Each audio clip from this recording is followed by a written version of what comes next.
भाई देखो, अगर आपके पास 1,20,000 रुपए है तो क्या एक्सट्रीम आपके लिए ज़्यादा बेनिफिशियल रहेगी, या फिर अगर आपके पास 1,55,000 रुपए है, मतलब कि 35,000 रुपए अगर आप एक्स्ट्रा लगा सकते हो अपने इन्वेस्टमेंट में बाइक खरीदने के लिए, तो क्या पल्सर N160 आपके लिए बेनिफिशियल रहेगी या नहीं?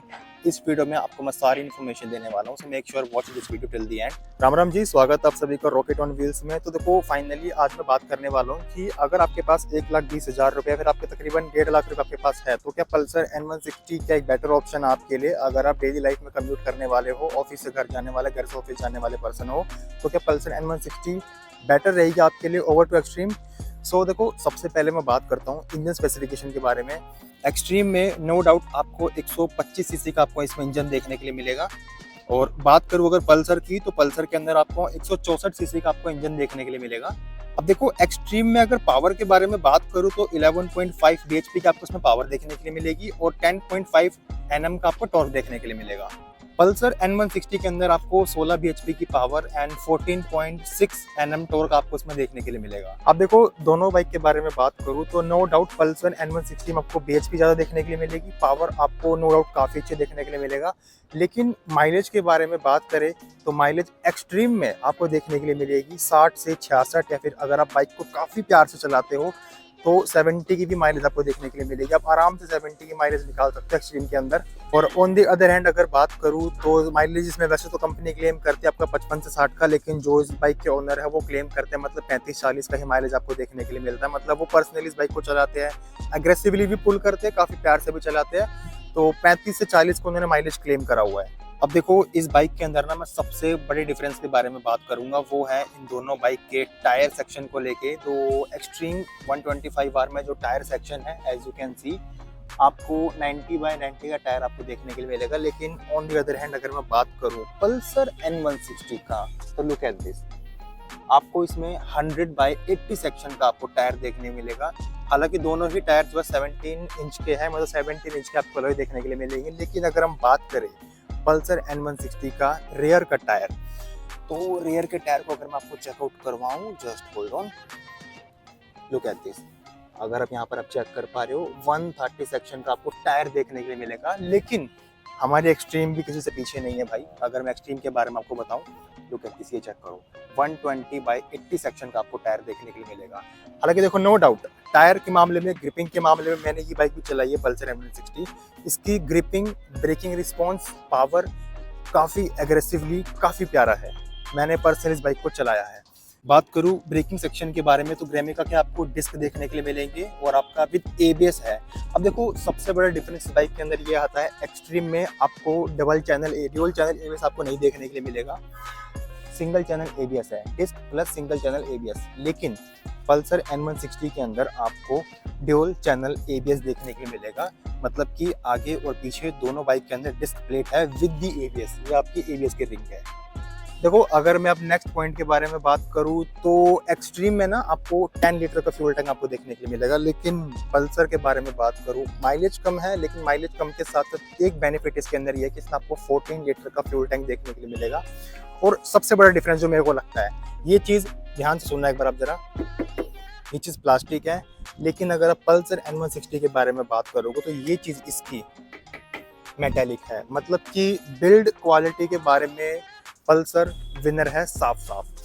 अब मैं दोनों के रियर सेक्शन के बारे में बात करता हूँ। हालांकि मैंने जो है ये टेल टाइट लगा रखी है, ओके। अब मैं दोनों के देखो रियर सेक्शन के बारे में बात करता हूँ। रियर सेक्शन पल्सर N160 का थोड़ा सा स्पोर्टी, एग्रेसिव, एक काइंड ऑफ बैटमैन टाइप की वाइब आपको देगा बिकॉज ऑफ इसके रियर सेक्शन टायर की वजह से।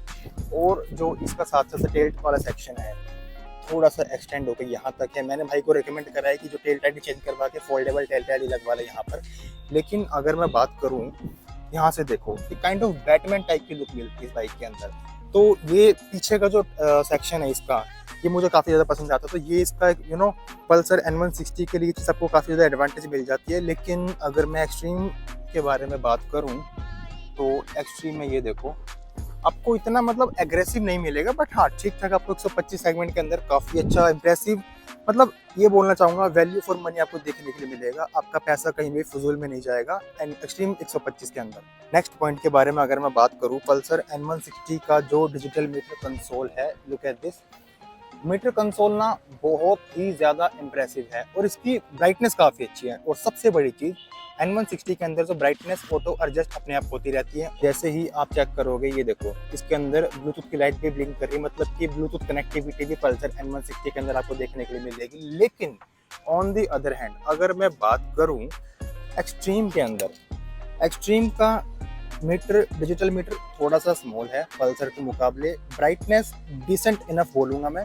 और इसके अंदर भी आपको ब्लूटूथ कनेक्टिविटी देखने के लिए मिलेगी। बाकी फंक्शन ऑलमोस्ट सेम है। बाइक के अंदर आपको इंजन की लाइट मिलेगी, न्यूट्रल की लाइट मिलेगी। अगर आपकी बाइक के अंदर फ्यूल कम है तो उसकी इंडिकेशन आपको यहाँ देखने के लिए मिलेगी। और सेम सारे फीचर आपको पल्सर N160 के अंदर भी देखने के लिए मिलेगी। अब यार देखो, एक्सट्रीम 125R की अगर मैं एग्जॉस्ट के बारे में बात करूँ ना, तो इसके कंपैरिजन में मेरे को N160 का एग्जॉस्ट थोड़ा सा ज़्यादा प्रीमियम और स्पोर्टी लगता है, बिकॉज ये अंडरबेली एग्जॉस्ट आपको यहाँ देखने के लिए मिलेगा। Look at this. मैं सबसे पहले एक बार आपको एक्सट्रीम की साउंड सुना देता हूँ।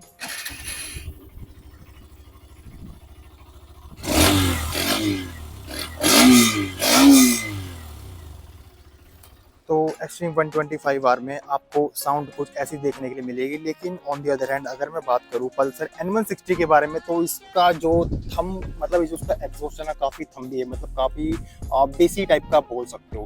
बिकॉज ऑफ इसके पावर की वजह से, पावर काफ़ी अच्छी है पल्सर N160 की। अगर आप पल्सर N160 को लेने के लिए प्लान कर रहे हो, एक बार इसकी टेस्ट ड्राइव ज़रूर लेकर आना। अब मैं फटाफट आपको इसका एग्जॉस्ट सुना देता हूँ, इसका एग्जॉस्ट कैसा साउंड करता है लो आरपीएम पे और हाई आरपीएम पे।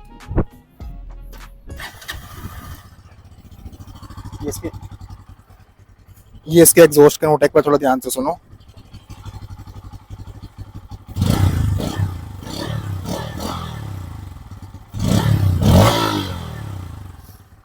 तो भाई आपको पल्सर N160 का एग्जॉस्ट नोट कुछ ऐसा सुनने के लिए मिलेगा। देखो, विन विन सिचुएशन है, लेकिन एक एडवांटेज आपको अंडरबेली एग्जॉस्ट होने की वजह से पल्सर N160 में मिल जाती है। देखो, दोनों ही बाइक के अगर मैं हेडलाइट रिस्पॉन्स के बारे में बात करूँ ना, तो 125 सेगमेंट के अंदर हीरो वालों ने जो हेडलाइट का रिस्पॉन्स दिया है ना, ये बहुत ही ज़्यादा इंप्रेसिव दिया है। मतलब कि एक्सट्रीम 125R के अंदर आपको हेडलाइट का रिस्पॉन्स बेटर मिल जाता है। लेकिन यार देखो, जब बात आती है ना पल्सर N160, तो ये हेडलाइट रिस्पॉन्स के मामले में बादशाह है, खासकर इंडिया के अंदर। क्योंकि N160 का जो पावर का जो बिकॉज N160 का जो हेडलाइट का रिस्पॉन्स है वो एकदम टॉप नॉच है, नेक्स्ट लेवल है। मतलब कि रात के टाइम अगर बात करूँ तो पूरी एक ऐसी लाइन ड्रॉ कर देती है। खासकर पल्सर N160 के बारे में बात कर रहा हूँ कि इतने एरिया को ये कवर कर लेता है। एक्सट्रीम का भी काफ़ी अच्छा है, लेकिन पल्सर के मुकाबले बहुत फीका फीका है। मतलब तो इस पॉइंट पे अगर बात करूँ तो पल्सर N160 ऑब्वियसली बहुत ज़्यादा अच्छा रिस्पॉन्स आपको देगा निकाल कर। इन दोनों बाइक के अगर मैं सस्पेंशन के बारे में बात करूँ तो देखो, फ्रंट में ना, हालांकि वैसे तो 125 सेगमेंट के अंदर काफ़ी थिकर सस्पेंशन अभी तक एक्सट्रीम 125R के अंदर ये है 37 mm, ये टेलीस्कोपिक है। लेकिन यार जब बात आती है यूएसडी की, तो ऑब्वियसली यूएसडी के सामने टेलीस्कोपिक कुछ भी नहीं है, बिकॉज आपको काफ़ी थिक मिलता है। और जो इसकी वजह से जो राइडिंग क्वालिटी है काफ़ी ज़्यादा इन्हेंस हो जाती है पल्सर N160 में। तो अगर आप चाहते हो कि दोनों बाइक, अगर आप देखो आपके पास अगर 35,000 रुपये 40,000 रुपये एक्स्ट्रा है, तो इस बाइक के अंदर अगर आप इन्वेस्ट करने वाले हो लॉन्ग टर्म के लिए, तो मैं इसी वजह से ये वीडियो बना रहा हूँ, ताकि जब आप बाइक को खरीदोगे तो एटलीस्ट आपको पता होना चाहिए कि 30-35 हज़ार रुपये एक्स्ट्रा देने पे आपको क्या फीचर एक्स्ट्रा मिल रहे हैं in comparison to extreme 125R के। नेक्स्ट पॉइंट जो है दोनों बाइक की, अगर मैं सीट हाइट के बारे में बात करूँ तो 794 mm की आपकी सीट हाइट है, 795। अब 1 mm से इतना बड़ा कोई मेजर डिफरेंस नहीं है। नॉर्मली अगर इन जनरल बात करूँ, अगर आपकी height 5 foot 5 inch 5 foot 6 inch है, तो दोनों बाइक को आप काफ़ी कंफर्टेबली आराम से ड्राइव कर सकते हो। लॉन्ग टूर तक के लिए भी आप आराम से ड्राइव कर सकते हो। डिस्क प्लेट के बारे में बात करूँ तो 276 mm की आपको एक्सट्रीम के अंदर डिस्क प्लेट है। पल्सर की डिस्क प्लेट के बारे में बात करूँ, हालांकि मैंने इनकी वेबसाइट पर सर्च करा तो मुझे इतना कुछ इन्फॉर्मेशन नहीं मिली। लेकिन हाँ, अगर मैं बात करूँ एक्सट्रीम से, तो खैर पल्सर N160 की डिस्क प्लेट बड़ी है, तो इसी वजह से इसकी ब्रेकिंग को काफ़ी ज़्यादा इंप्रूव कर देता है ये चीज़। दोनों ही बाइक की अगर मैं बिल्ड क्वालिटी के बारे में बात करूँ ना, तो देखो बिल्ड क्वालिटी मेरे को डिसेंट इनफ लगती है। पल्सर की भी बिल्ड क्वालिटी एकदम आपको ठीक ठाक देखने के लिए मिलेगी, और एक्सट्रीम की भी बिल्ड क्वालिटी आपको एकदम ठीक ठाक देखने के लिए मिलेगी। तो देखो कंक्लूजन दोनों बाइक को लेकर ये है कि अगर आप एक कम बजट के अंदर 1.5 लाख रुपए के अंदर ऑन रोड प्राइस के बारे में बात कर रहा हूँ, खासकर मैं ऑन रोड प्राइस आपका स्टेट टू स्टेट वेरी करता रहता है आपका। लेकिन अगर मैं बात करूँ, अगर आप 1.5 लाख के अंदर या फिर आप 1,20,000 का प्लान कर रहे हो और आप 30-35,000 रुपये 40,000 रुपये एक्स्ट्रा लगा सकते हो बाइक को लेकर, तो पल्सर N160 आपके लिए काफ़ी अच्छा ऑफर रहेगा। बिकॉज इतने कम प्राइस के अंदर ना आपको सबसे पहली बात हेडलाइट का response, USD fork, tyre gripping, dual channel ABS, mileage में आपको थोड़ा बहुत कॉम्प्रोमाइज़ करना पड़ेगा, लेकिन इस बाइक के अंदर जो पावर देखने के लिए मिलेगी वो नो डाउट काफ़ी इम्प्रेसिव पावर है। तो दोनों की लुक के बारे में बात करूँ तो नो डाउट पल्सर N160 का लुक ठीक ठाक देखने के लिए मिलेगा, लेकिन एक्सट्रीम में जो ये अभी नया मॉडल है ना 2024 के अंदर, तो ये थोड़ा सा लोगों के लिए हेड टर्नर है। लोग अभी इस बाइक के बारे में पूछते हैं कि ये कौन सी बाइक है। बाकी देखो पर्सनैलिटी के बारे में, लुक के बारे में, ओवरऑल क्वालिटी के बारे में दोनों ही बाइक काफ़ी अच्छी है। लेकिन अगर मैं बात करूँ तो पल्सर में आपको थोड़ी सी बिल्ड क्वालिटी ज़्यादा अच्छा दिखने के लिए मिलेगी। और दोनों बाइक के अंदर मैं लास्ट चीज़ बताना भूल गया, उसके लिए आई एम सॉरी, जो आपको इंजन का ऑल एक्सट्रीम में नहीं देखने के लिए मिलेगा, लेकिन पल्सर में आपको ये पल्सर जब बाइक खरीदोगे उसके साथ ही आपको देखने के लिए मिलेगा। तो देखो दोनों बाइक को लेकर कंक्लूजन मेरा यही है भाई, अगर आप 1,20,000 रुपये आपके पास आराम से बजट है और आप 30-40 हज़ार तक का बजट थोड़ा सा एक्सटेंड और कर सकते हो, तो पल्सर को एक बार ट्राई ज़रूर करना, पल्सर को एक मौका ज़रूर देना। बिकॉज इसकी पावर, इसकी सेफ्टी फीचर, इसके टायर ग्रिपिंग से, इसका टायर ग्रिपिंग के मामले में और ओवरऑल हेडलाइट का रिस्पॉन्स काफ़ी इंप्रेसिव है। ओवरऑल पूरी बॉडी के बारे में बात करूँ तो ऑब्वियसली पल्सर ही विन द रेस यहाँ पे इस रेस में।